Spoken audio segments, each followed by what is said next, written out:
Hello everyone, my name is Silver Willow Wing and welcome back to School of Dragons. We have a brand new Titan in game and this time it is the Grim Gnasher.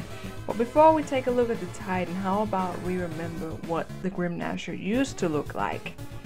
The Grim Gnasher is a predator dragon that has been known to hunt older and weaker prey. Its preferred food seems to be dragons, which it can successfully hunt down in packs of many members. The Grim Gnasher is small of stature but makes up for that in their numbers. They have big strong horns on their head and spikes down their body. They are very small and swift, which makes them effective hunters. If we take a look at the appearance of the Grim Gnasher in School of Dragons, it has a very nice design with some very smooth animations. The wings look gorgeous and all spikes are in place.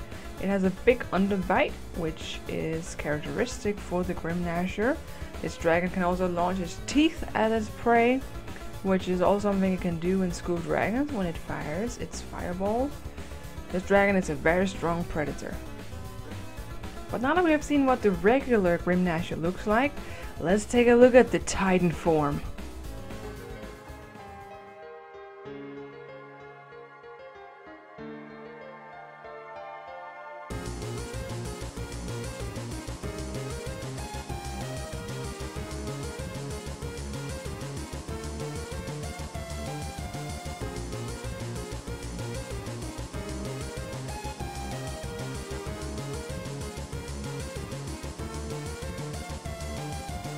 The Grim Gnasher Titan is overall increased in size. It's slightly larger but still a pretty small dragon. Its horn has grown considerably larger. This guy is way more spiky. He also has spikes down his neck and on his body that are way more prominent.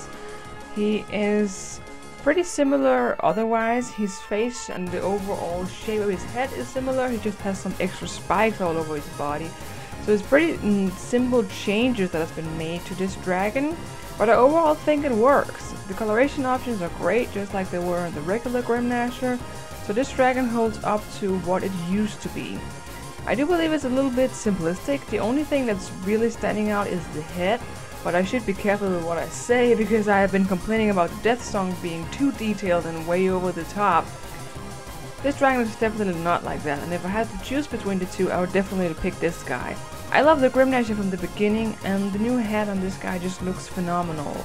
I'm a bit upset that we can't color the dots in his face. They will always remain red no matter what you do to this guy.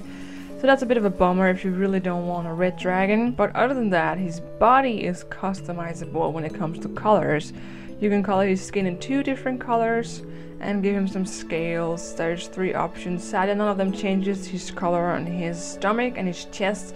That is always going to remain white or this kind of beigeish color, depending on how you look at it, which is a shame.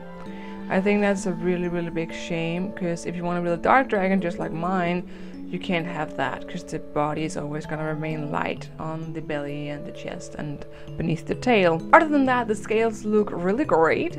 They have a nice highlight, they have a nice texture to them. He has some decent details on him. My dragon is also really dark, and that's possibly why you can't see all of the details. So I really think this Titan holds up, and I'm really pleased with how it turned out. When it fires, we see the teeth coming out. I love this updated fire of the Grim Gnasher. It's very unique because we haven't seen any other dragons fire out their teeth before. And there's also a little bit of debris and rocks flying when you fire, which is really cool.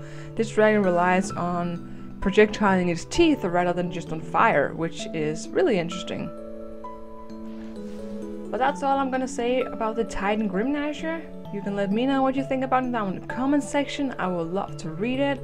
I think it's a really decent dragon, and School of Dragons team did a good job. Thank you so much for watching this video. I hope you enjoyed it, and hopefully I will see you in the next one. So long, Dragon Riders!